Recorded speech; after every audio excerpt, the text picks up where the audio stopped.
Bismillahirrahmanirrahim. Assalamualaikum warahmatullahi wabarakatuh.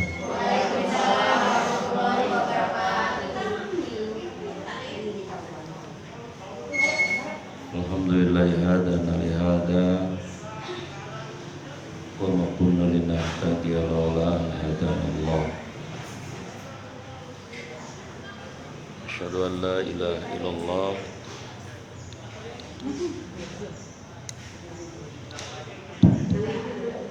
wa asyhadu anna Muhammadan abduhu wa rasuluhu mab'uts rahmatil alamin. Salatan wassalam. Ini ngapain ini? Ya, biasa itu kalau katanya kalau kita lagi ada setannya.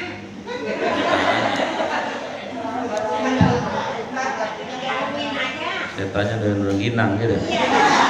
Rengginangnya kehujanan kalau tadi. Kehujanan kecapean. Allahumma salli wa sallim ala sayyidina Muhammadin wa ala alihi wa sahbihi ajmain, amma ba'du.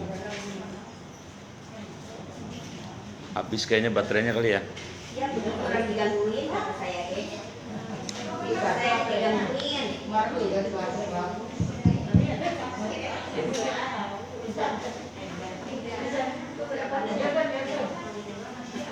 Ibu-ibu yang mati.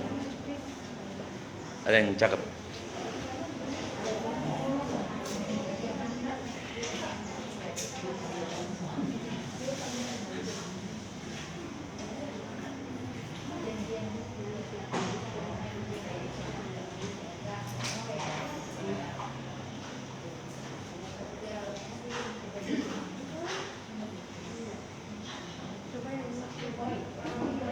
Ya, masih. Ibu-ibu yang Allah muliakan, pada sore ini izinkan saya bicara tentang 5 dosa kecil tapi akibatnya besar ya. 5 dosa kecil tapi akibatnya besar.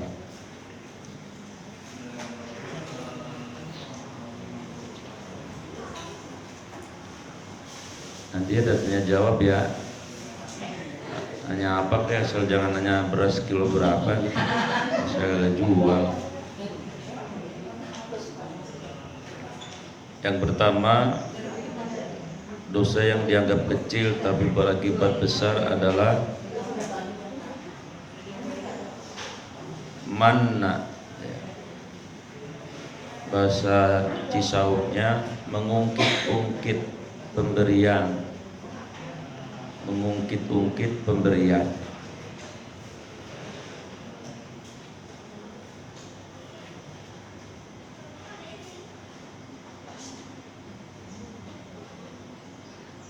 Ibu punya ponakan. Ponakannya ya emang takdir Allah meninggal ayahnya ya. Ibu karena lumayan jual gado-gadonya laku, ya lumayan dah sehari 200-300 mah dapat gitu. Nah ponakan ibu si Miun, namanya si Miun ya ponakan ibu, itu terus disekolahin sama ibu, dibiayain. Ya nama juga bocah orang ada bapaknya. Sampai alhamdulillah lulus STM, kerja dah akhirnya di PT Surya Toto umpama begitu ya. Tadinya training 3 bulan, lulus bulan keempat jadi karyawan tetap. Ibu tahu Surya Toto nggak sih? Tahu. Di mana? Di situ di Kokor. Lah jauh amat sih kok. Ini belum, nanti betul. Saya tiap hari kalau mau kerja waktu itu Pak Ustaz. Begitu? Iya. Iya. Bukan main. Kali orang idep. Iya. Begitu gajian si Miun ini, pas gajiannya malam minggu lagi, kagak pulang-pulang. emang tinggalnya di rumah ibu, gajian nggak pulang, lagi rian kagak gajian mau uplek bae di rumah, apa bae dimakan, giliran gajian orang balik.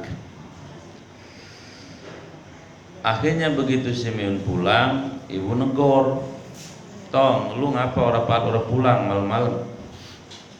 Iya mak, namanya gajian pertama ya pengen pengen sama temen-temen bagaimana. Terus ibu sewot ngomongnya begini, emang dasar lu ya kurang asem, kurang gula, kurang micin, kurang ketumbar lu gua biayain, lu gua gedein, bapak lu udah ditanam di tanah lah, kalau bukan karena gua lu siapa coba, umpama begitu. Itu ngungkit namanya. Oh, dari tadi orang paham. Saya ngalamin yang menjalin anakku kayak gitu. Mbok ngalamin? Iya, sekarang masih. Busra begitu? Iya. Iya dah. Bapaknya nggak ada, mamanya nggak ada. Iya cocok dah kalau gitu. Iya begitu maksudnya. Ya tapi kan dia kurang asem Ustaz, leilo kita orang diingetin lah, orang dari kecil dia yang nganuin, yang biayain. Nah itu kan soal Allah menggerakkan hati dia apa tidak. Kan mohon maaf Pak, enggak ada bapak ya. Mohon maaf Bu. Orang pan dapat rezeki itu tidak semata-mata menurut logika kita, kan gitu ya. Ada 3 yang misterius problem kan, rezeki, jodoh, mati. Rezeki misterius, maksudnya kita nggak bisa dilogikakan sama logika kita. Mestinya gue yang dapat, ya kalau kata Allah kagak ya kagak. Tapi yang pasti yang namanya rezeki, kalau memang udah ada SK-nya dari Allah pasti nyampe ke alamatnya, walaupun di ujung berung dia di sana. Tapi kalau bukan rezekinya udah di tangan, tumpah. Bener nggak, lagi makan mie keserempet motor, leminya tumpah ampar-amparan, bener nggak? Memang bukan rezeki kita. Tapi kita nggak nyadar kadang-kadang. Maksudnya? Iya kagak nyadar begitu. Iya. Iya emang kebanyakan geplak kali.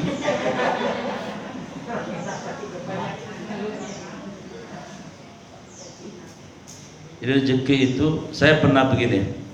Adik saya kan tinggal di Serang, di Ciujung. Ada orang Serang nggak sini? Atau tahu Serang nggak? La ilaha illallah. Main si romanya 3C mulu, Cikokol, Ciputa, Cipondoh, Cikokol, Ciputa, Cipondoh. Uplak gue ke situ. Di Sauk Makaruan rumahnya. Jadi kemana lagi? Jadi di Ciujung itu saya pernah memperhatikan tukang ojek waktu belum ada ojek online. Saya nyampe di sana, ya itu ada, saya lihat anak muda ojek, ada reader baik itu. Tiap ada angkot berhenti, gue nyamperin, kagak dapet juga. Saya liatin bermenit-menit lama kagak dapet. Aki-aki datang, tukang ojeknya aki-aki, udah ada bengek. Datang set, kuculuk aja, baru gue nyampe, angkot berhenti, kreket, Pak, Cisaid katanya gitu, maksudnya penumpangnya mau ke Cisaid, dianterin ke Cisaid. Lah yang muda tadi yang dari tadi aja gijig, lah melongo lah kata dia. Lah gue yang dari aja gijig gue orang dapat kata dia begitu. Saya juga memperhatikan, loh iya ya. Tapi setelah saya baca surat Al-Baqarah 216 ada jawabannya. Wa asa an tuhibbu syai'a wa huwa syarrul lakum wa asa an takrahu syai'a wa huwa khairul lakum wallahu ya'lamu wa antum la ta'lamun. Boleh jadi kamu suka terhadap sesuatu padahal kata Allah itu enggak baik bagi kamu, dan boleh jadi kamu benci sesuatu padahal menurut Allah itu baik bagimu. Allah maha tahu hari ini, besok, dan yang akan datang. Kamu mah tahunya sekarang doang, gitu. mantuk-mantuk paham apa mantuk-mantuk begitu. Jadi saya menganalisa begini, yang tadi anak muda ngapa diajak juga gak dapat. Kalau lihat potongannya, saya lihat nih potongannya, ini orang nih umpama kata udah dapat rezeki ini kayaknya buat nyawer kayaknya nih. Potongannya saya lihat gondrong-gondrongnya begitu dah. Makanya Allah nggak izinin daripada dia dosa. Begitu ya. Nah sedangkan yang aki-aki tadi kayaknya bini keduanya mau ngelahirin, bini pertamanya meninggal, jadi kawin lagi. Lempengan begini sensitif dah. Bukan gimana. Jadi dalam perspektif ini, dalam pandangan ini saya baru memahami, oh iya rezeki itu memang bukan di tangan kita. Logikanya mestinya yang muda yang dapat, begitu kira-kira. Itu rezeki misterius. Makanya kalau gaji dari manusia, kan suami ibu kerja di perusahaan apa, itu dapat gaji, namanya dia kerja. Kalau gaji dari manusia, datangnya kapan? Sebulan kali. Ya, tanggal 10, toto tanggal 10. Tapi kalau rezeki dari mana? Dari Allah. Datang, dia terserah Allah. Kapan aja bisa. Makanya rezeki macam-macam, ada rezeki takwa ada rezeki istighfar ada rezeki bersedekah ada rezeki doa ada, macam-macam. Ya, jadi misterius. Jodoh sama. Yang upuk berdua baik nggak jadi. Yang diamprokin sekali netes. Ada yang kayak gitu? Emak saya cerita sama saya, Bron, emak dulu kawin sama bapak lu katanya, cuman di sawah senggolan, itu gabahnya tumpah di galengan, katanya dipungutin sama bapak saya. Langsung sama engkong saya, nah lu jodoh lu ini aja jadi, anaknya 9. Coba anak sekarang kayak gitu, lah ogah amat gua kawin sama dia, ketemu di galengan, gitu. Dan ini saya tahu ini, mohon maaf nih, ini model yang muda-muda yang belum nikah kan, cewek. Ini saya yakin nih, pasti ngalamin. Biasanya anak perempuan yang demen gak satu biasanya, yang keder ntar emaknya. Ya. Katakanlah ujung-ujungnya emaknya setuju sama si Udin. Emang apa sih resep amat sama si Udin romanya? Pandi begitu. Lu Udin kerja di Pertamina bagian apa mak? Lah dorong-dorong bujuk-bujuk. Tapi yang penting Pertaminanya kata maknya begitu. Maka resep sama dia, biarin lu sama dia baik. Kan udah jelas bapaknya juga kenal mak gitu kira-kira. Ya. Tapi belum tentu akhirnya jadinya Mas Udin. Saya pernah ngalamin, orang penghulunya udah nungguin, penghulu udah nungguin. Semua udah nungguin semua keluarga. Lah pengantin perempuan yang hilang. Coba itu. Benar ini di Serang. Di Setron. Enggak benar asli. Lah orang saya datang, saya sampai keder, kok bisa ya? Mau dikawin gua nggak mau. Rupanya anak perempuan ini selain yang sama suaminya ini emang udah punya demenan. Udah lama, cuman sembunyi-sembunyi, namanya juga anak muda kali ya, kerjanya di Ciomas, suka janjian di alun-alun Serang. Jadi ternyata si pacarnya itu nggak setuju dia kawin, maka dia dibawa dah, lapor polisi pak, bu itu lapor polisi, luar biasa, rame dah. Tapi alhamdulillah akhirnya kemudian diulang pagi harinya, datang ketemu ya orang lapor polisi, nikah dah. Hanya nikahnya nggak rame-rame jadinya, lah orang gua amat nungguin pengantin orang ada. Ya hanya sepi keluarganya doang. Sampai sekarang tapi udah punya anak 2 tuh bocahnya. Saya kadang pengen noyor embun-embunannya, lu nyusahin be lu katanya. Aduh, nih mohon maaf jangan sampai ngalamin begitu neng ya. Itu yang namanya orang tua kalau ngilang itu deg-deg luar. Nah udah di DP. Ada uang dapur kan ya? Gak enak. Iya kan kalau perempuan kan dikasih uang dapur dulu. Sebulan mau nikah nih, kasih uang dapur. Ya kalau uang dapurnya 1 juta, ada yang ngasih 50 juta. Kemarin saya lihat di Kayu Gede, suruh 50 juta uang dapurnya. Luar biasa ini. Lah kalau gak jadi ini, baru bisa perang Bratayuda ini. Lah kan sayang 50 juta. Lah kalau beli rengginang, tutup ini Masjid An-Nahl. Ya makanya nih yang belum kawin, pokoknya udah jaminan. Kan saya pernah bilang, kalau urusan jodoh, maka urusan Allah ya. Kita kan cuma mastiin 3 hal aja masalah jodoh mah. Apa itu? 1, manusia, pasti jodohnya manusia dah. Lailok sama soang. Lailok sama bedik. Yang kedua yang dipastikan adalah laki-laki pasti jodohnya perempuan. Hah? Ada laki jodohnya laki, emang orang ada? Ada nggak? Ada. Perempuan jodohnya perempuan juga ada. Saya yang laki-laki kadang-kadang juga bingung. Lah kalau laki sama laki lah anggar sama pedang gimana urusannya? Ribet bener. Aduh ampun. Nah yang ketiga yang pasti nih bocah yang belum kawin dengerin, as-salihin was-salihat atau lis-salihat. Kalau ada laki-laki yang baik, pasti Allah jodohin sama perempuan yang baik. Maka kalau pengen punya laki-laki yang baik, lah gampang. Identifikasi diri saja, saya baik apa kagak ya. Kalau kita baik, pasti Allah jodohin dengan yang baik. Sudah pasti dah itu. Walaupun umpama kata pertama-pertama dia bangor misalnya, tapi ntar ujung-ujungnya baik karena udah janji Quran itu. Ini tua-tua melongo, belum mau udahan Ustaz. Ya udah dengerin baik. Ini buat incunya. Ya, jadi jodoh misteri. Ya. Kemudian apa tadi? Jodoh, rezeki, mati rezeki. Apa? Misteri. Bu, kemarin saya dapat info sampai saya bingung. Bukan bingung, artinya takjub ya. Tentang kematian itu misteri, rahasia Allah.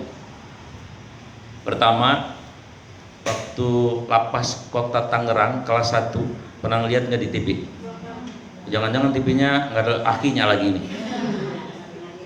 Itu ada bapaknya namanya Pak Akhiruddin dari Sukabumi.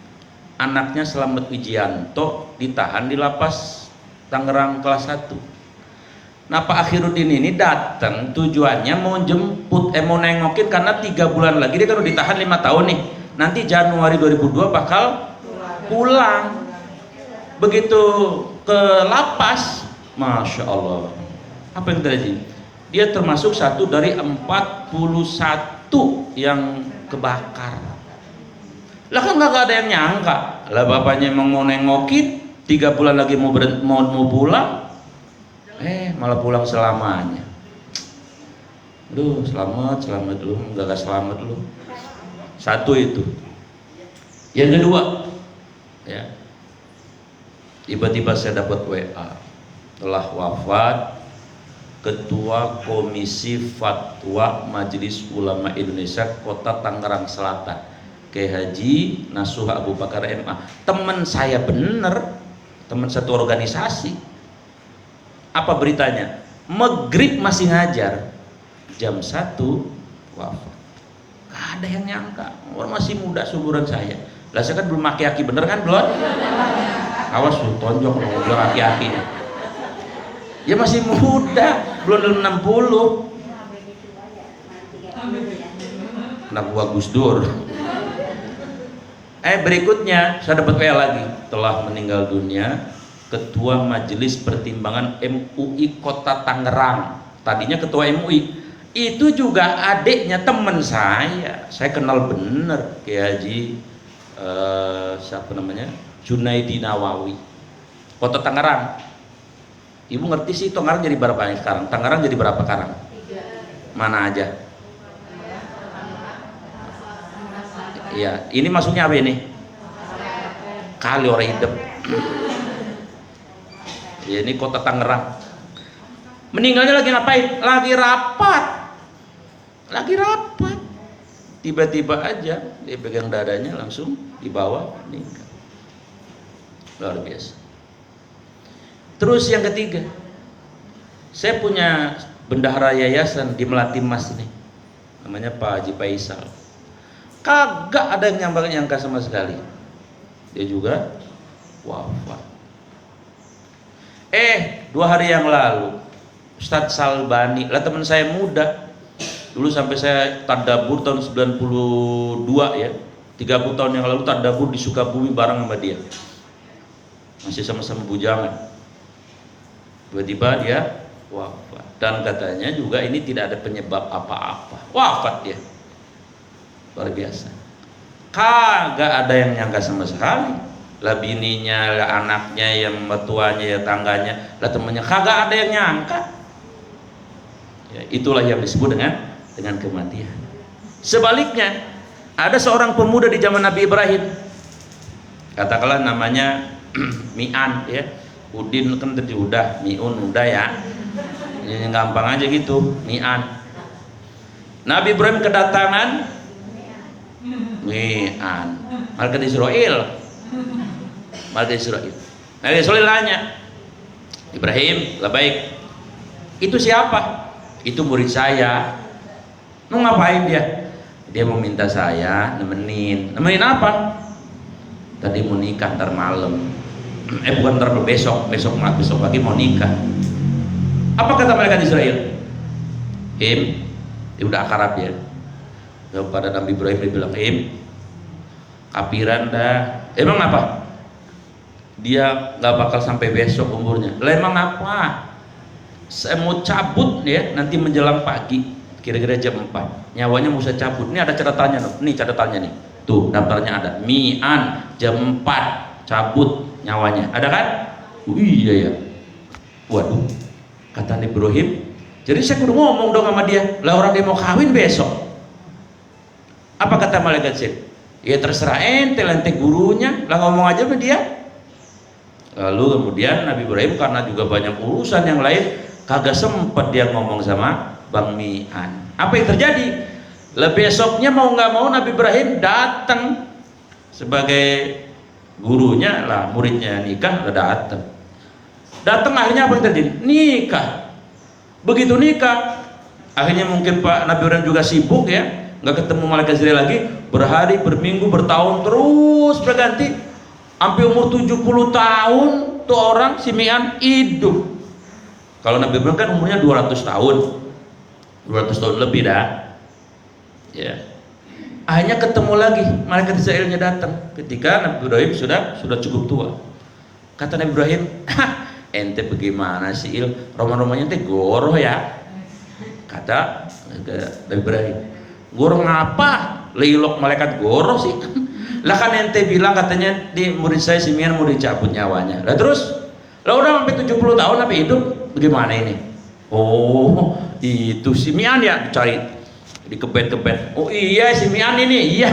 Emang mestinya 70 tahun dia udah dicabut nyawanya. Lantas begitu saya mau nyebut nyawa, saya dipanggil Allah. Jibril, ta'al sini.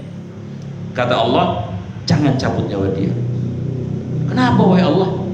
Kamu lihat gak? 2 jam yang lalu ya, dia mensedekahkan hampir setengah hartanya kepada fakir miskin dan yatim piatu dan janda-janda tua. Kalau janda muda banyak yang ngurusin. Oh begono. Ya dah kalau begitu saya ngerti kalau begitu mah. Jadi misterius. Kalau begitu Ustaz, umur bisa ditahan dong? Lebih bisa. Siapa yang nahan? Allah. Ada hadisnya kan, Sahih riwayat Tabrani, la yaruddu qada ila bidua. Tidak ada yang bisa merubah takdir keputusan kalau termasuk kematian kecuali Allah sendiri. Dengan doa kita atau sedekah bisa. Ya. Jadi misteri namanya. 3 harta tadi. Jodoh, rezeki dan maut. Kembali ke materi inti. Jadi 5 dosa yang dianggap kecil tapi berefek besar. Apa yang tadi pertama? Manna. Apa manna? Mengungkit-ungkit. Mengungkit-ungkit apa? Pemberian. Kalau begitu bagaimana Ustaz? Kagak boleh, biar kata hati kita kesel, gedek banget. Karena nggak ada terima kasih, kan ada orang begitu ya. Lah kita kasih tapi nggak ada terima kasih, ada kan? Lah ada. Bukan urusan kita, biarin. Yang balas sama Allah aja. Kalau kita ngungkit-ngungkit itu, ya tadi ada resikonya apa? Resikonya hadis ini. Apa kata Allah? Kata Nabi, salasun, ada 3 golongan. La yukallimuhullahu lahum, Allah tidak mau bicara di hari kiamat nanti kepada mereka. Wala yandurullahu lahu, dan Allah nggak mau melihat mereka. Walahum adabun adil, dan mereka itu akan mendapatkan siksa yang pedih. Man hum ya Rasulullah, ditanya oleh sahabat, siapa mereka yang mendapatkan konsekuensi yang lumayan berat ini? Al-manna li'aqta, yaitu orang yang ketika memberi mengungkit-ungkit yang diberinya. Berat ini ya. Berat apa berat ini? Berat. Makanya di surat Al-Baqarah Allah berpesan. Coba kira-kira surat Al-Baqarah ayat berapa? Yang bisa boleh pulang dulu dah ya, kuis. Ada nggak yang tahu nggak tentang masalah ini? Bunyinya begini, ya ayyuhalladzina amanu la tubtilu shadaqatikum bil manni wal ada kalladzi yunfiqu malahu ria'an nasi wa la yu'minu billahi wal yawmil akhir famathaluhu kamathali safwanin alaihi turabun fasabahu wa bilum fatarakahu salba la yaqdiruna ala syai'in mimma kasabu wallahu la yahdil qaumal kafirin. Pada melongo baik, suruh nyari pada melongo lagi. Al-Baqarah berapa? 260.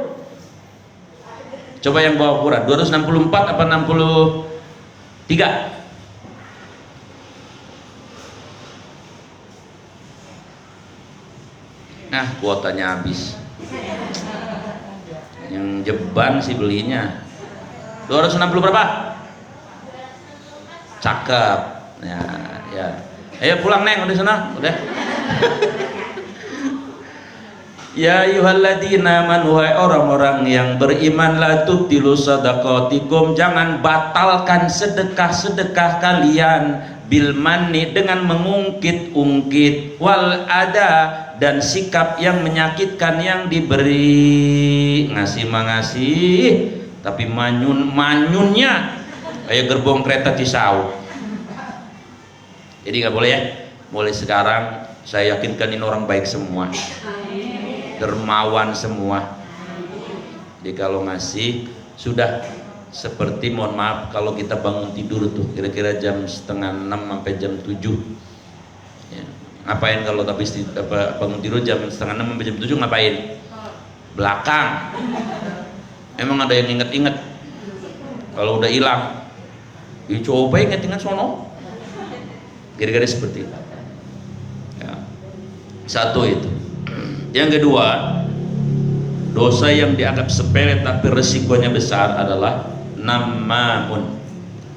Kalau tadi mana, sekarang namamun, yaitu mengadu domba. Mengadu domba. Dombanya nggak pada ngadu ya.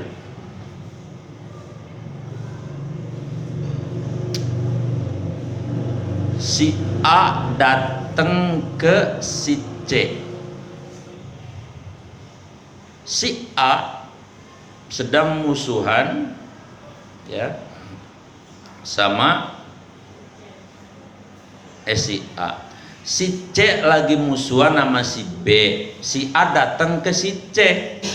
Si C nanyain si B kepada si A. Kayak pakai dari ini. Puyeng Ustaz, bayar listrik aja puyeng. Apa kata si C? Apa kata si A? Bang C katanya, itu Bang B mah sebenarnya orangnya baik banget sama lu. Lu mah roman-romannya sama dia benci banget. Baik dia mah, gayanya doang begitu kelihatan, sama itu baik banget. Yang ini namanya ngademin.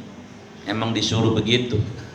Tapi kalau si A datang ke si C ngomongin si B begini, C, lu tahu gak si B ngapain? Lu dibelakangin baik, lu mau katanya balaka ciprut katanya. Masya Allah, balaka ciprut katanya. Si B ngomong begitu sama gue, iya lu mau katanya balaka ciprut, sial dangkalan. Masya Allah, panas gua. Ya ambil pedang dah si C. Nah ini namanya ngadu domba. Kelihatannya nih sepele, tapi resikonya berat. Apa resikonya? La yadkhulu al jannata namamun. Allah nggak mau masukin ke surga pelaku namamun, pelaku adu domba. Kira-kira begitu ya. Bahkan termasuk dikategorikan berbohong yang diperbolehkan. Umpamanya tadi si A datang ke si C nanya tentang si B, si C sama B lagi musuhan. Apa kata si C? Itu si B bagaimana? Kata si A tadi, baik dia orangnya sebenarnya sama ente, baik sama ente, salam buat ente, doain ente sebenarnya. Kan jadi adem si C nya. Oh begitu ya? Iya, makanya lu jangan benci sama dia dah. Gue yang tahu dia si B sebenarnya malu sayang gitu kira-kira. Padahal juga kesan sayang amat, si B juga lah sewot sama si C. Tapi kita bohong begitu. Kan bohong ada yang dibolehin. Umpama dalam rangka merekatkan kasih sayang suami istri itu boleh bohong. Nih, habis ini kan pulang ke rumah. Kan tadi udah masak ibu. Masak sayur lodeh ya. Kan lakinya pulang ntar jam 5. Ibu nyampe di rumah, abang pulang ya, makan bang, makan dah katanya. Masak apa lu? Sayur lodeh ini. Begitu dicicipin sama suami ibu, Masya Allah rasanya kayak toke belum kawin, sepak bener. Tapi suaminya bilang begini, masakan emak top, nggak ada duanya. Emang nggak ada, begini doang yang ada, sepak bener. Tapi lakinya bohong. Lantaran dipuji megar bininya, jadi semangat. Lah coba jujur bang, bagaimana rasanya?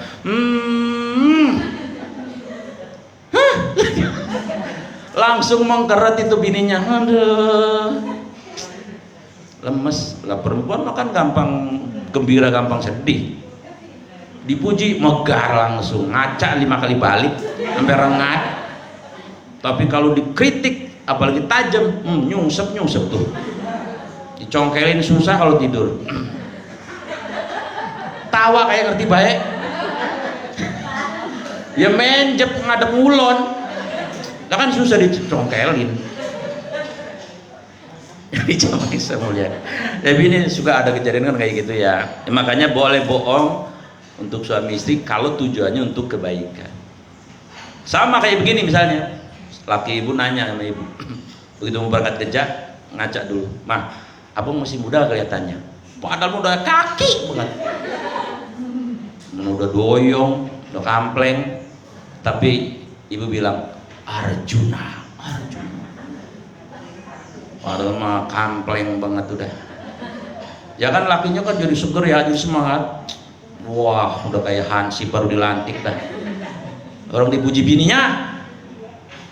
Ya kalau jujur misalnya, abang masih muda nggak bang mah? Jembatan rubuh. Udah kagak jadi kerja, udah lah, gua males gua begitu mah udah. Boleh ya bohong begitu boleh. Ya. Atau untuk tadi, untuk menghindari upaya pembunuhan. Saya dikejar orang, saya mampir ke rumah Majamilah. Majamilah ditanya, Majamilah ya, mana Ustaz Gufron katanya? Kalau maaf saya ada ngejentel di dalam. Apa kata Majamilah? Katanya dia pergi ke Bogor barusan dia pakai mobil diangkut sama temennya katanya. Barusan diangkut sama temennya ke Bogor. Padahal saya lagi ada yang geget baik di balainya Majamilah. Beliau dapat pahala, padahal bobo. Begitu maksudnya ya. Tapi kalau namamun ngadu domba itu berat. Resikonya berat, jangan kerjain kalau gitu. 3, Dosa yang dianggap sepele tapi resikonya besar. Apa itu? Al-fitnah. Memfitnah. Apa sih resikonya? Al-fitnatu asyaddu minal apa? Iya, siapa itu di situ? Kalau belum sakit jangan bawa ke dokter tuh, pesan saya itu. Tadi yang jauh tadi, kalau belum lahiran jangan bawa ke bidan. Kagak, orang-orang aja kagak jadi. Jadi fitnah itu ternyata dosanya lebih kejam daripada motong leher orang. Lah coba itu. Ibu tahu nggak dosanya ngilangin nyawa orang beriman? Orang beriman kan mahal. Apa kata Nabi? La zawalud dunya wa ma fiha ahwanun min qat'il mu'min bi ghairi haqqin. Hilangnya dunia ini hilang dan seluruh isinya hilang lebih murah di mata Allah dibandingkan menghilangkan nyawa orang beriman satu tanpa alasan yang hak dibenarkan oleh syariah. Wih, satu aja harganya lebih mahal dari seluruh isinya. Lah coba itu. Nah, fitnah lebih dari itu. Ada yang apa nggak surat An-Nisa ayat 93? Jangan lihat tapi. Wa may yaqtul, dan siapa orang yang membunuh mukminan, orang beriman walaupun satu orang, muta'ammidan, sengaja ngilangin nyawanya, fajazauhu, maka balasan atas perbuatan menghilangkan nyawa orang beriman tersebut ada 4. 1. Jahannam khalidan fiha, neraka jahanam, kekal di dalamnya kecuali dapat rahmat. Masya Allah, kekal di neraka jahanam. Belum cukup, wa ghadiballahu alaihi, dan Allah murka besar sama dia pelakunya. Belum cukup, wa ghadiballahu alaihi wa la'anahu, dan Allah melaknatnya. Wa'adallahu adaban adzima, dan dia dipersiapkan siksa yang teramat pedih. Harga satu nyawa, resikonya 4 leco. Luar biasa ya. Fitnah lebih kejam dari itu ya. Bagaimana Ustaz contohnya fitnah? Ya gampang begini. Contohnya siapa ya? Ini enak ya. Namanya orang kenal saya ini. Yang muda mana yang muda? Namanya yang muda ada di sini. Tuti, ada Tuti nggak? Ayo, mana Ayu? Oh, Ayu. Si Ayu ya, diliatin nama si Tuti. Tuti temennya, temen ngajinya.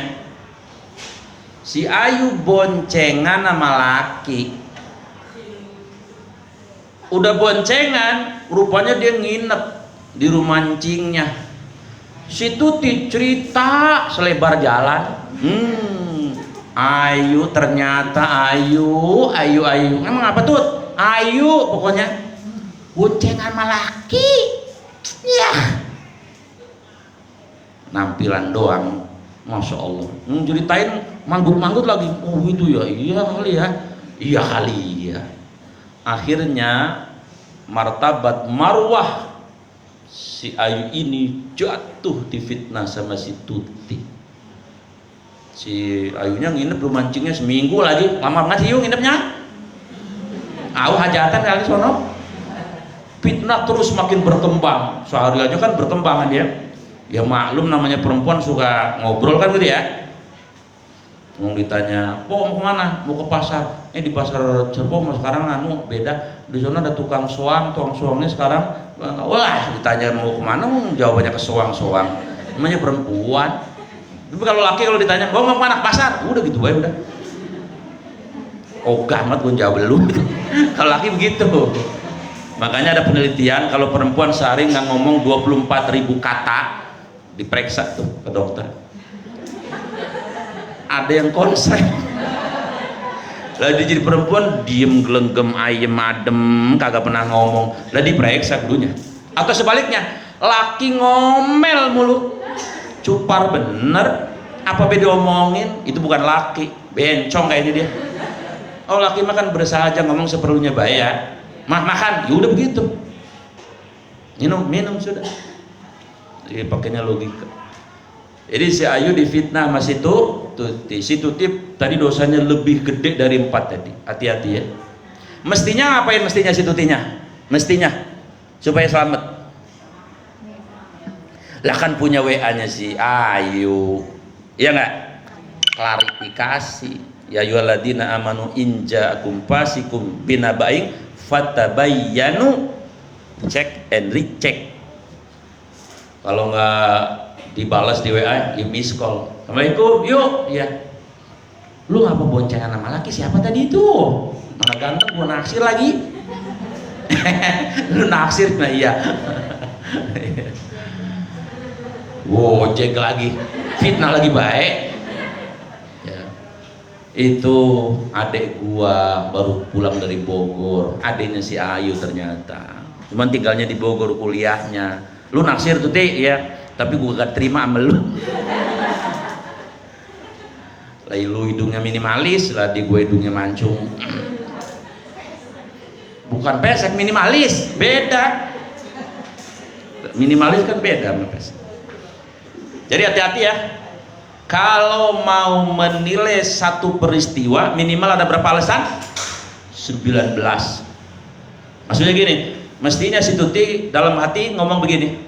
Mungkin adeknya, kata temannya, bukan, kagak punya adek si Ayu, mungkin sepupunya kali barunya. Wah, mana ada dia punya sepupu, orang dia anak sematawayang. Oh mungkin adek bapaknya, encingnya kali. Pokoknya cari dah sampai 19. Kalau kagak nemu-nemu, ya udah Allah hanya yang tahu. Itu segitu yang selamat yang seperti itu. Tapi kan setan kan selalu infiltrasi, kan paling sedep ngomongin orang gitu ya. Lah jangan kata si Ayu diboncengin orang, lah timbang jilbabnya sama bajunya kagak matching, di hati ngomel mulu. Nih duduk berdua nih, kelihatannya sih kagak ngomongin, tapi di hati kampungan udik banget nih, kagak matching pisan katanya. Padahal duduk sampingan. Lah dosa itu. 3 apa 4? Iya maksudnya 4. Sewot amat. Yang keempat, dosa yang dianggap remeh tapi resikonya besar adalah kibrun.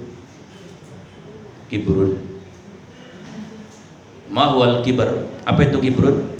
Batarul haq wa ghamtun nas. Menolak kebenaran yang datang dari Allah dan merendahkan manusia. Ya boleh, bilang sombong boleh. Itu remeh. Tapi ada riwayat yang menjelaskan, ada yang nanya kepada Rasulullah, ya Rasul, kalau ada orang beriman bajunya cakep keren, aksesorisnya keren, apa itu sombong? Kata Nabi, la, bukan. Sebab Allahu jamil yuhibbu jamal. Urusan pakaian mah Allah itu zat yang maha indah, suka sama yang indah. Maksudnya lah kalau emang punya dia halal pakai, kita nggak perlu jealous yang nggak punya, boleh dipakai. Lu pakai ya asal jangan berlebihan be ya.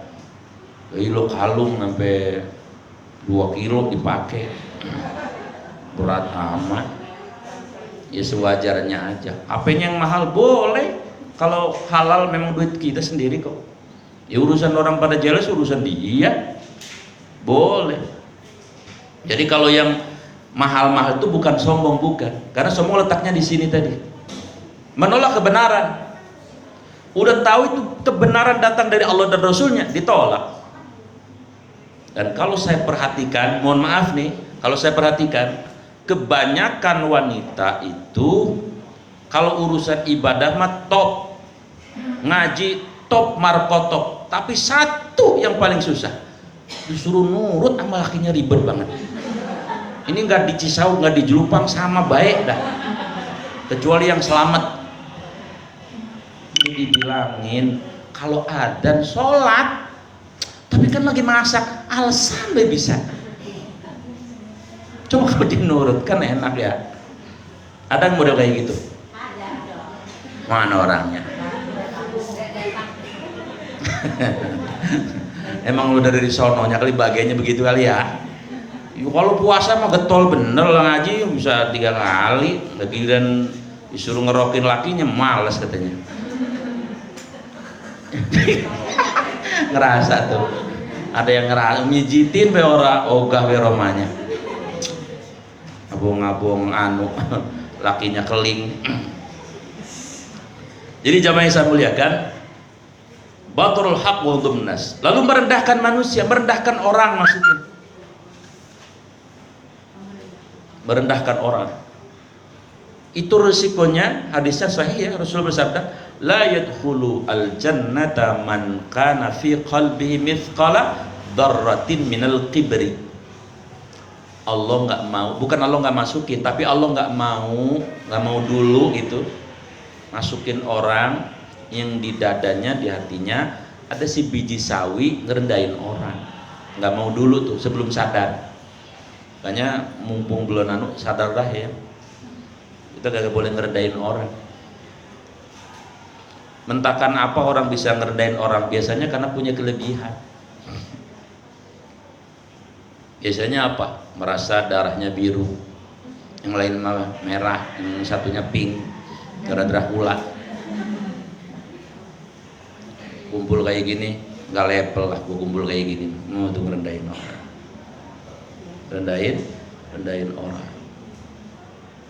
Sarapan yang lain mah gemblong, ongol-ongol, geplak, gengsot.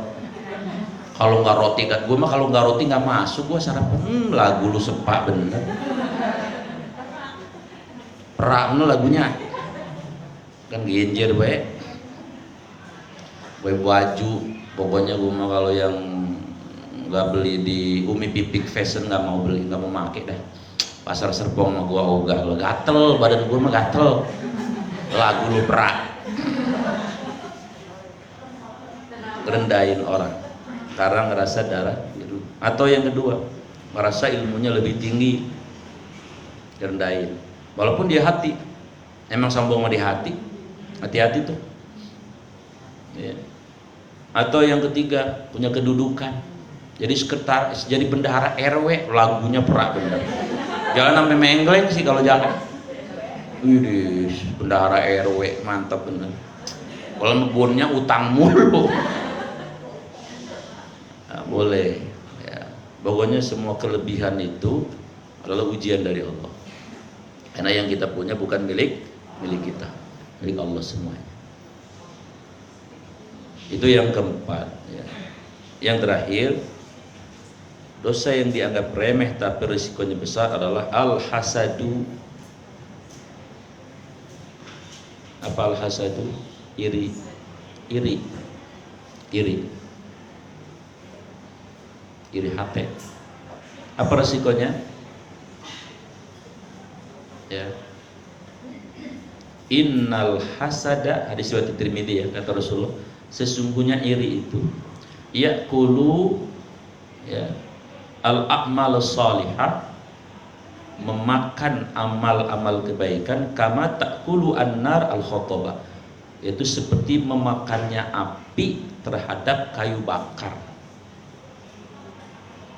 Ibu ini udah seharian beramal bagus-bagus, udah ngaji, udah baca Quran, udah duha, udah sedekah, udah macem-macem. Kira-kira maghrib ibu iri sama saudara sendiri, hilang semua tuh, ditip X sama Allah. Lah kan rugi bener ya. Makanya wah Ustadz gimana sih supaya kita gak iri? Ya sebenarnya sih dibilang sulit ya sulit, dibilang kagak ya kagak. Saya bilang kenapa iri itu sulit? Lah buktinya anaknya Rasul aja iri. Ente kenal sama Bang Kobil kan? Orang mana? Ciputat. Jelupang kagak ada nama Kobil. Kagak ada jelupang nama Kobil. Si Miun, Mian ada sono. Udin ada. Bang Kobil itu adanya Bang Habil. Ayahnya namanya Nabi Adam. Nabi Adam Rasul bukan? Rasul. Lah kok nah itu tadi makanya sulit. Dibilang sulit ya sulit. Tapi dibilang mudah ya mudah. Karena itu penyakit hati, tinggal kita hatinya di drive, belokin aja supaya nggak iri, kagak iri kok. Atau mau ditambahin obatnya, baca saja surat, ya bunyinya begini, surat apa ayat berapa ya, yang bisa pulang ya. Tu'til mulka man tasya, wa tu'izzu man tasya, wa tudillu man tasya, wa tu'izzu man tasya, biyadikal khair. Surat apa ayat berapa? Neng. Al Imran ayat 56. Lah coba baca dah. Ya coba. Qulillahumma malikal mulki tu'til mulka man tasya. Cakep. Ya, ya. Hadiahnya umroh bayar sendiri ya. Maaf bercanda. Apa itu ayat? Itu ayat untuk ngobatin sifat iri. Tu'til mulka man tasya. Allah memberikan apa saja yang bernama kelebihan kepada yang Allah kehendaki. Harta terserah Allah. Allah mau ngayain siapa juga terserah Allah. Lah ngapa kita iri? Masa kita iri sama orang yang dikasih Allah, dok? Allah sih nggak masuk akal dong. Yang ada kayak kita minta sama Allah juga supaya dikasih kayak dia. Mestinya begitu ya. Anak kaya miskin itu bukan semata-mata usaha manusia. Ibu kenal namanya Mpok Nia Ramadhani kagak? Hah? Ya kali kenal. Saya kagak percaya kenal di mana. Beliau itu berasal dari keluarga biasa. Yang gak kaya-kaya amat, dari biasa dah. Begitu diambil sama Mas Andri, komisaris utama TV One, langsung namanya berganti menjadi Tuan Andri. Ardi ya. Iya namanya Ustaz juga manusia. Sentil nih. Tuan Ardi ya. Ayahnya itu kan Pak Abu Rizal Bakri, bener gak? Lah ilo salah lagi sih. Itu langsung seketika beliau jadi kaya. Itu namanya rekeningnya yang tadinya mungkin 100 juta jadi miliaran. Lebihnya Mas Ardi ulang tahun anaknya masih kecil TK, tasnya katanya 70 juta apa? Coba beli cilok tutup masjid ini ya. Luar biasa. Jadi dia nggak susah payah, nggak berjibaku seperti Pak Abu dulu, tapi dia langsung masuk, langsung jadi orang kaya. Maka kaya miskin bukan semata usaha manusia. Lah kalau kita nggak ke Nia Ramadhani iri, lah orang itu udah takdir Allah buat dia lah ngapa? Lagi juga kaya di dunia mah cuma setetes. Kan kata Nabi ketika bertemu dengan laut ngomong sama menantunya, ya Ali, ya Abul Husain, labbaik ya Rasul, adkhul zufruk, masukkan jarimu ke laut. Irfa zubruk unzur ilaih. Ketika diangkat jarinya, lihat tuh yang setetes itu. Nah itu dunia. Jadi kenikmatan dunia ini kalau dikumpulin sedunia ya 7,8 miliar, nikmat makan, nikmat tidur, nikmat kawin, nikmat apa saja cuma setetes. Lah ngapa ngiri? Sementara nikmat akhirat seperti lautan. Lah coba diukur apa dikiloin ya, setetes dengan sampai budek Sarawan nggak nyampe selesai ditimbang. Ya ngapain iri? Maaf ya kan namanya juga sunatullah ya, kan ada yang manis, ada yang hitam manis, ada yang sampai mana tadi?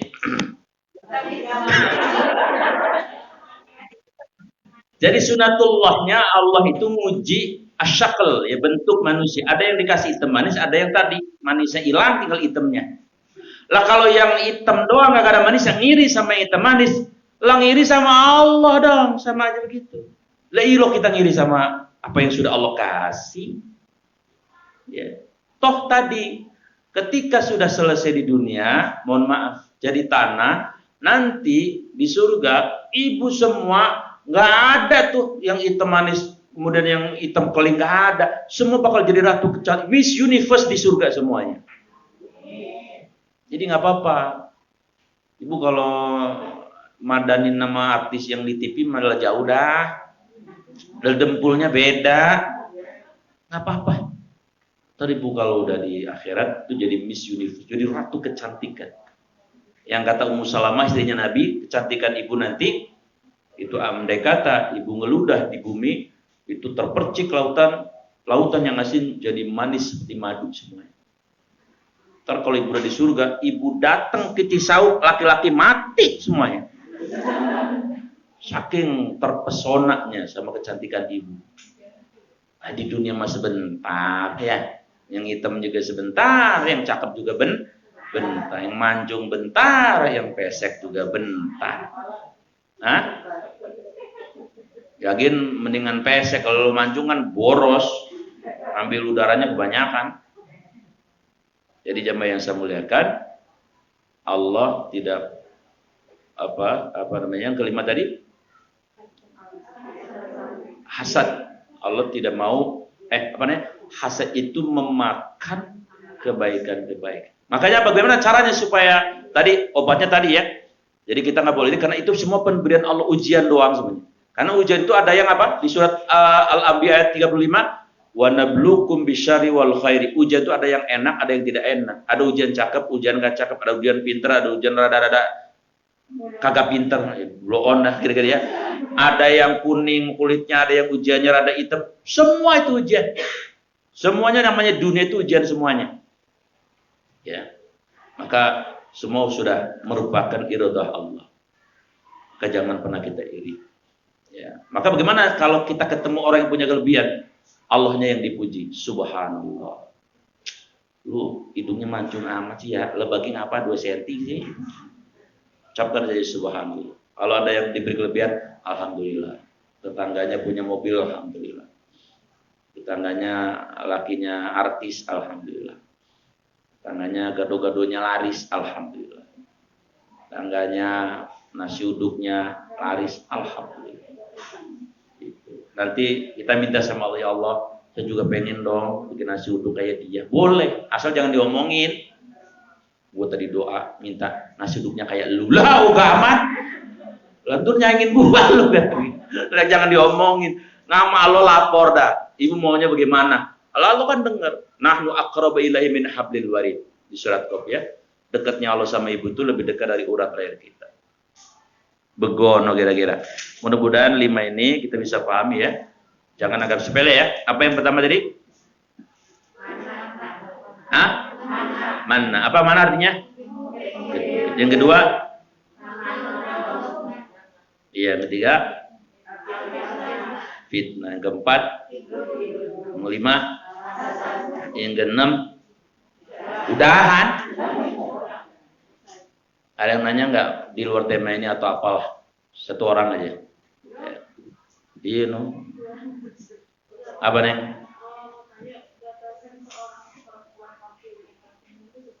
Batasannya, baik, cakep.